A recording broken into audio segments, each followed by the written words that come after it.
Hey Tribes and Family Musa back with another one. I'm here with brother DeAndre.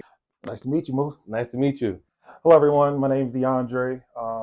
From Pittsburgh. Grew up in Detroit, and I'm out here in Kenya visiting here for about 2 weeks, and excited to be here with you. 2 weeks. Yes, yes. Why Kenya? I did a little bit of research on Africa before I came here. Mhm. Via YouTube, talked to a few people, and this was about 3 years ago. Okay. Like right before the pandemic started. Okay. Perfect timing. Yep, I had a friend out here. Mhm. When we were conversating, I was saying like, "Hey, like I want to come out there. I wanted to visit Kenya. Mhm. Got my visa to Right. come out here to Kenya. I was Yes. coming to Nairobi, Okay. and COVID hit. COVID. Like the Yeah. whole Everything world was shut shut down. down. Yes. Yep, I think the only place was like Tanzania that was open at that time. exactly. My visa was approved somewhere around like February like 20th, like Okay. 2020, Mhm. and then the world shut down Oh. March 15th. Yes. I was getting ready to book my flight, everything out here Wow. to Nairobi, and like the whole world shut down, so I had to cancel it. Yes. Now fast forward here we are in September Mhm. 2023. Now like I'm here, and glad I made the trip finally. So is this your first time visiting an African country? Yep, first time visiting. I did research. I was prior to the pandemic when I chose Nairobi, Kenya to come. I was Mhm. looking at Kigali, Mhm. Rwanda, and I was Mhm. looking at Accra, Ghana Yes. as well. And all three were appealing, Mhm. but Nairobi just kind of felt like home to me. It had the population. Mhm. I felt like Kigali was a little slow, and I still wanted a bit more of a city feel. Mhm. And I still wanted like that real traditional African culture. Yes. And I kind of, heard some reviews that Accra was kind of getting more modernized, and it was Mhm. like becoming a lot like the West a Mhm. little bit. So I was like, Nairobi seems like the best fit for me based on all the videos I watched and reviews, and based on having those conversations with people who've already been here. Wow, that's Hmm. amazing. That's amazing. So he chose Kenya as his first place to Yes. visit over Ghana, which is amazing because Ghana does a great job of marketing, but I feel Hmm. like Kenya can do a bit better job, but they have YouTubers like ourselves and Dorothy Musa, not Dorothy, but Dorothy Musa advertising and promoting Kenya. So since you've been here, what places have you visited so far? I visited the Giraffe Center. Okay. Yeah, that was fun. Got to feed the Did it giraffes. lick you? Yes, they did. Pat them on the head, things Yes. along those lines. Uh, I went to the Nairobi National Park as well. Did the okay. safari walk. That was nice. Okay. As well as I've been, to Sarit Center. That Hmm. was cool. Went over to Two Rivers Mall. Okay. As One of the well. biggest malls in East Africa. Yes, yes, Yes. beautiful mall. They got the go kart racing, the Hmm. Ferris wheel. Hmm. If you ever in Nairobi, please visit Two Rivers Mall. You'll really enjoy it. Did And that remind you of the States at all? Or yes, it actually did because I lived out in Los Angeles for a little bit, oh, and LA. Okay. in Long Beach they have a Ferris wheel down there in Hmm. Long Beach, California. They have like a little outdoor shopping mall called the Hmm. Pike, and Okay. they have an outdoor fair. It kind of reminded me of that a little bit. Oh, It kind of wow. reminded me of that, and this is on the water as well. So, Okay. but Two Rivers Mall, yes, very beautiful mall. If you're ever in Nairobi, please go visit. Wow. So, mhm. Okay. So do you see yourself like living here full time, or how does that look for you? Yes, it's a possibility. It's a Okay. possibility. Just coming out here, meeting the people, Hmm. seeing that how welcoming and warm they are. Hmm. I feel like I'm at home. Yes. I feel like I'm at home. I know when I first arrived here Hmm. and I walked out of Jomo Kenyatta Airport, I was Yes. like, wow, like I am actually really in Africa Yes. right now. Like this is real right now. Yes. So it took about 2 or 3 days for me to kind of really like let it all settle in, Hmm. and then now it just feels like home. So when I go back to the States, it's all about kind of reflecting on my trip here in Hmm. Nairobi and seeing what's possible for me here in Nairobi and moving here. But I Absolutely. see that as a real possibility in my future. That's amazing, my Mhm. brother. Is there anything that shocked you since visiting? Yes, I would say the one thing that shocked me the most was the traffic. Okay. And I'm not saying the traffic is bad because it does get rush hour here, Hmm. but how they drive. Okay. Um, there are virtually no traffic laws here. There are virtually no traffic laws here. I mean, Yes. people still follow the red lights. Asante Sana Dada. Thank you. Unfortunately, the samosa is on the one Okay, that's side. fine. Mhm. Okay, Asante. Enjoy your. Yeah, So the so traffic's kind of crazy? the traffic is crazy. You do get the rush hour, Hmm. but how they drive is way different than how we drive in the states. Yeah. we have a little bit more structure in the States. Here, they're kind of allowed to do what they want. Yeah. No one's really getting pulled over here, is what I kind of noticed. And like what you kind of see in those roundabouts, where everybody just kind of goes there, and they're not hitting each other. No, they're not. Yeah. You would think like in America, like we have way more structure, and I see way more accidents in roundabouts. But here, like it's like a bunch of cars just kind of flowing in, honking their horns at each other. A lot of stop and goes, but they're not even getting into any accidents. Yeah, they're not. I also rode on the bodas. Really? Yeah, I rode on those as well. I commuted around town a little bit on those.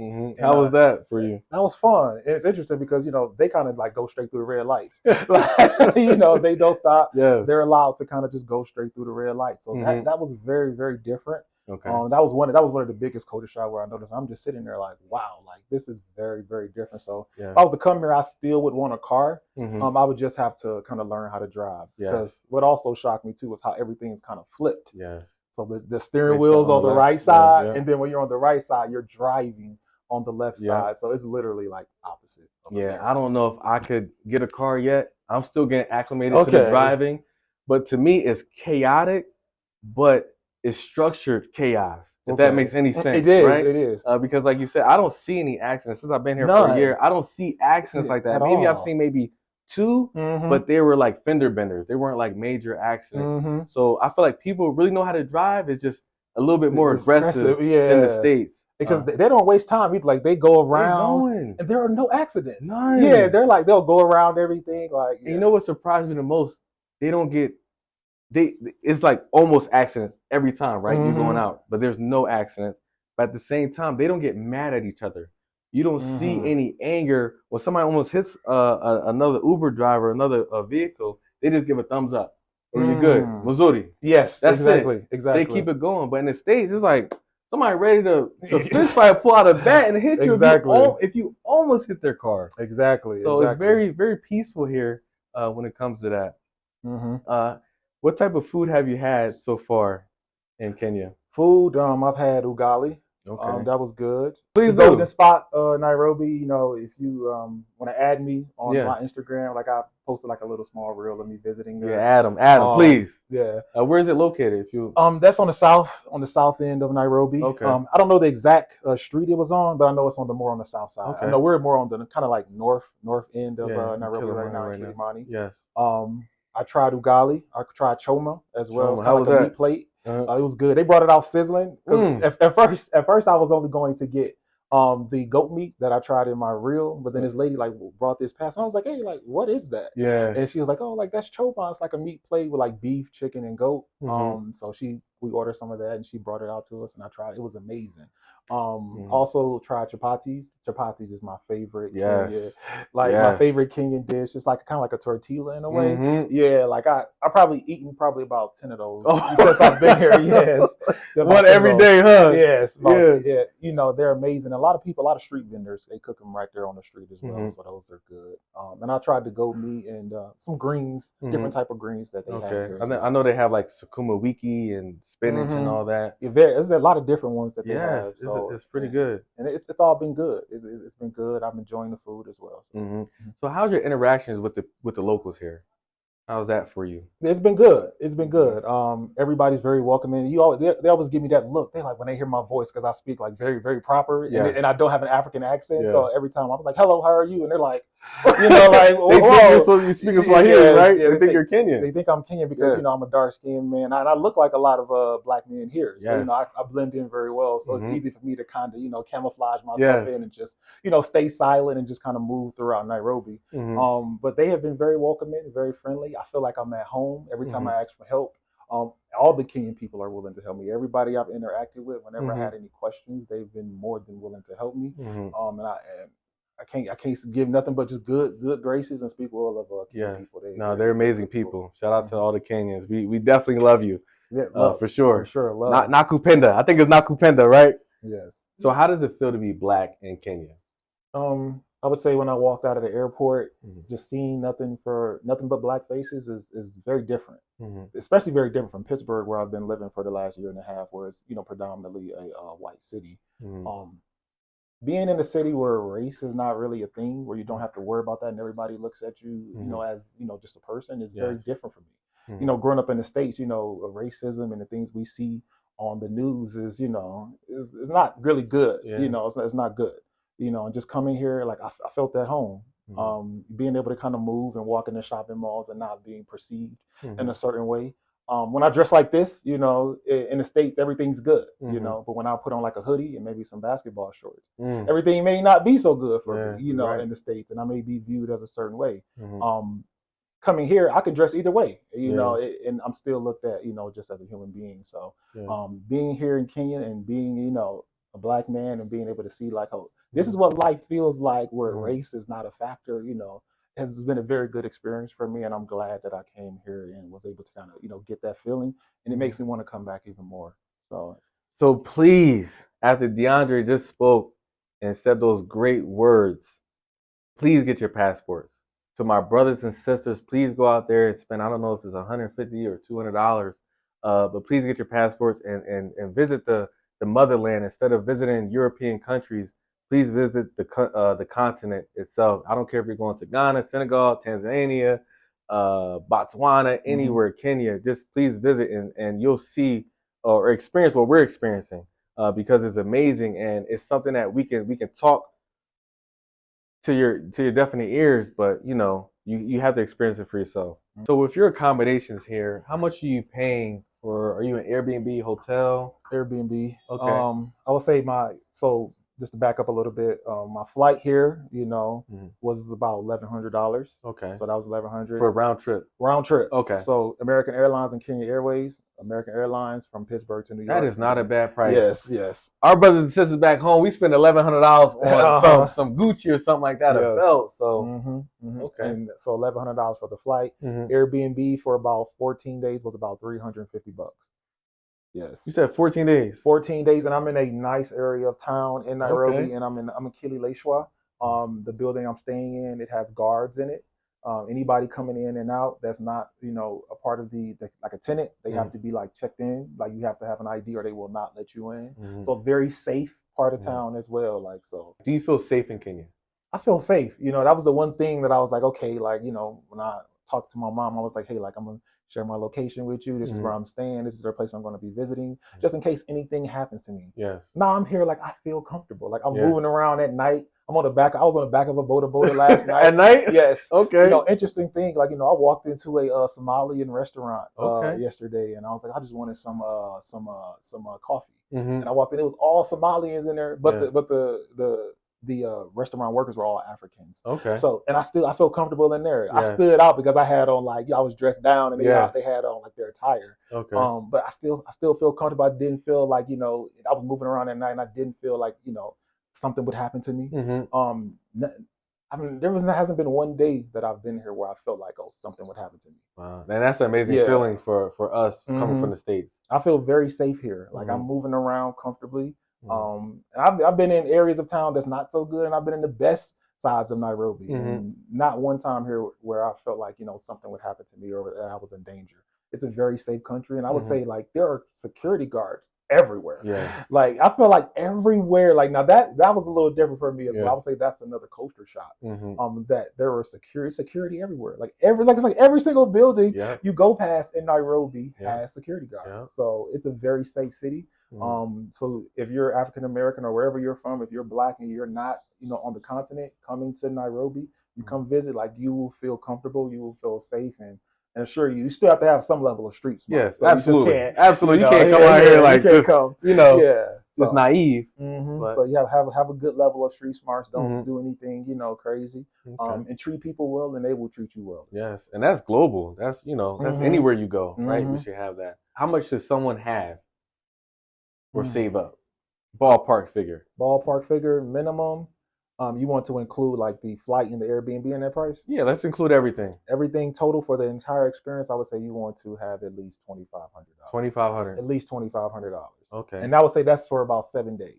7 days. For 7 days, because your flight and your Airbnb is probably going to run you about $1,500, somewhere roughly around there, and then you have another $1,000 to spend while you're here. Okay. Now, if you want to, and that's if you're staying just in Nairobi, but if you want to go out to like Mombasa or visit any neighboring countries, then you probably want to come with a little bit more. Okay.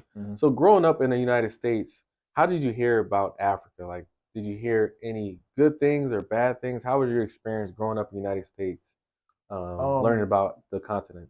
Learning about the continent, we had history books growing Hmm. up, so I was able to read and do a little bit of reading and whatever I was told by my teachers from elementary on through. Hmm. But that was all like general information, as it pertains to the Atlantic slave trade, things Yes. along those lines.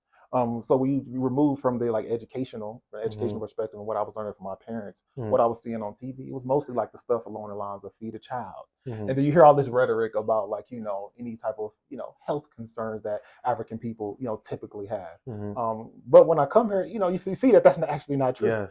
That's actually not true. And now that we have like the invention of the internet, we're actually able to kind of see it for ourselves and Hmm. not have our story being told by other people. Yes, absolutely. So and now that I have like good insight, we're able to kind of see what's actually happening on the continent. Hmm. And shout out to all the YouTubers as yourself. Yes. And I learned a lot from the YouTuber Walter Maya, Hmm. just seeing how he kind of moves Shout out around to Ward. how he moves around the continent. And I would Hmm. say, I'm like, wow, like Africa is a beautiful country. This is the part that I didn't see, Hmm. growing up. I wish, outside of like feed a child type of things, Yes. growing up and what we see those infomercials on when we were younger. But if they showed us that, we would have been coming here in droves. Yes, yes. If they were showing us Nairobi, yes, CBD, things along we those would have been lines, gone. Our parents probably would be here right now. So, and it's a good.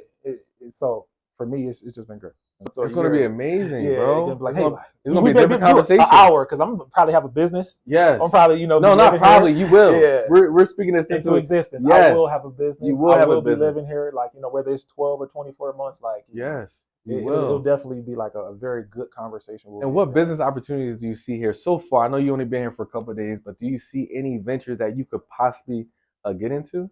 Yeah, I work in healthcare back in Pittsburgh, so I'm viewing everything from like a healthcare operation perspective. And I was having a conversation with a friend I met here, and she was telling me like a lot of Kenyans, struggle in the healthcare space, and she was like, oh, if you're on the back of a boda and you get hit, it could take some time for an ambulance to come, and then and a lot of people around you may not know healthcare, that well. So there's opportunities there to train, to open up paramedic schools. That'll be beautiful. Yes, and we have those back in the States, and there may be opportunities here in Kenya as well. From a cultural perspective, I know Kenyans like to take care of their families, but there also could be opportunity for nursing homes as well.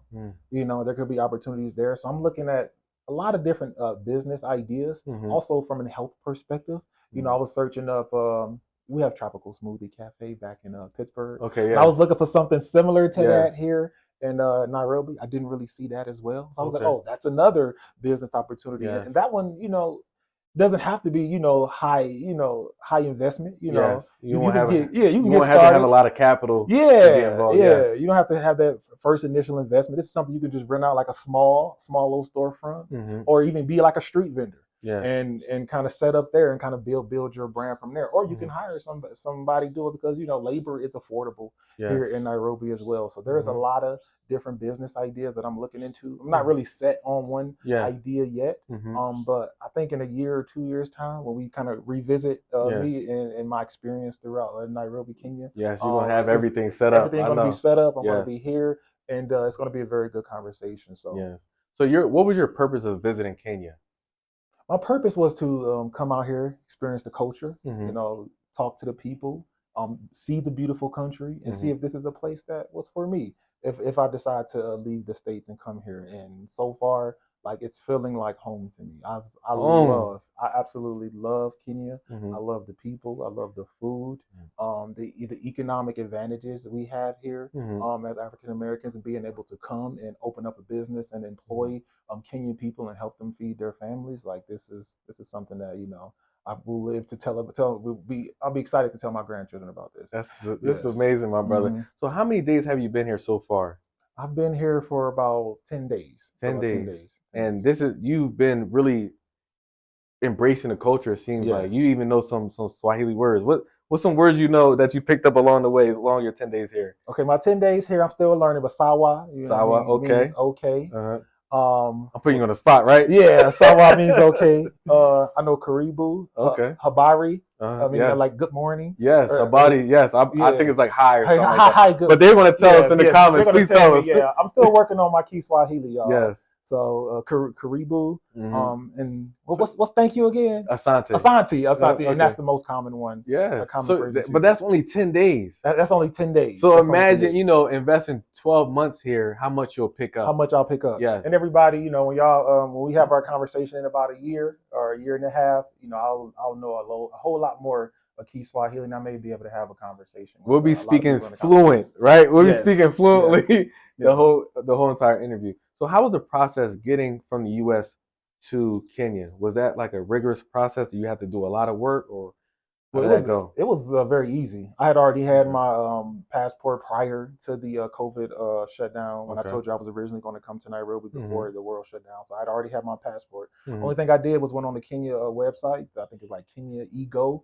And get the e-visa. Simple process. Just give them the information about your flight, where you'll be staying, what you'll be doing in the country. And my e-visa was approved in, I think, like 2 days. 2 days. 2 days it was approved. 2 days. Passport, visa. You could be out here in 2 days. So what airline did you use to fly here? So I was in Pittsburgh. Okay. Pittsburgh, American Airways to New York City. New York City. On Kenya Airways, 14 hours flight straight to Kenya Airways.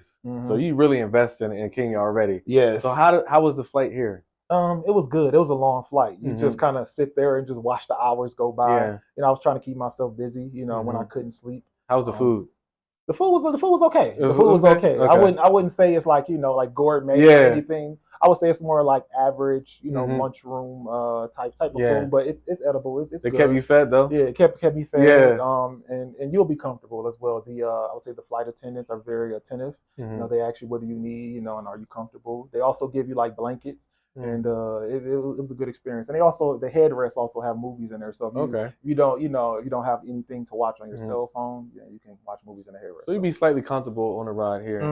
Okay. So is there any advice you would give somebody that's watching, that's looking to come to Kenya? Is there anything that you would advise them to do to come here? Yeah, I would advise you to keep an open mind when you come. Kenya is very different from the States, or even if you're like coming from Canada, it'd be a very different experience. Just know that you'll experience a culture shock, and just be willing to learn and try new things. That's why I say be experienced, and also try to come with your phone unlocked. When I came here, my phone was locked, so I couldn't set up my Safaricom to use the M-Pesa and the Wi-Fi. So make sure your phone's unlocked, and while you're at the airport, get your Safaricom and your M-Pesa set up as well. So those are some things I would say like, hey. When's the next time you coming back, man? For me, when you coming back to Kenya? I would say I'll be back in Kenya probably in about 4 to 5 months. Probably top of the year. Okay. Yeah, I'm probably going to come back. But this visit was mostly around, like I said, experiencing the culture, the people, more vacationing, seeing how life is in a country where race isn't a factor. Yeah. Now, if I decide here over the next 4 to 5 months, if Nairobi is a place for me, when I come back, it'll be more so like business. Yeah. Okay, I'm rebuilding contacts, throughout the time from now until then. But when I come, it's okay, let's meet, let's see, let's talk. Yeah, let's talk and see what's actually possible for me here on the continent, here in Nairobi, Kenya. And if it seems realistic and it makes sense, and my affairs are in order in the United States, then maybe sometime next year or the year after, I will make that jump, or maybe I'll just start to transition. Yeah, it don't have to be like immediately, like I have to wait until I get over here. Exactly. I can start something online and have somebody do it for me because they have the development here and the capabilities here, and so you can definitely do that. And that's all about networking, building those connections. I know you talked about on one of your other videos about, hey, like, if I have the resources and you have the knowledge, maybe I can partner with somebody here in Kenya and they can start a business. I can fund that. And then once I get over here, we can run it together and expand. The opportunities are endless. So. Yes, absolutely. Thank you so much, DeAndre. Yes. I appreciate you. Thank you for having me. Tribe, please listen to every word DeAndre said because he dropped so many gems on this interview. Please, please, please listen. Watch it once, watch it twice, watch it as many times as you need to. Peace and blessings to the tribe. Thank you.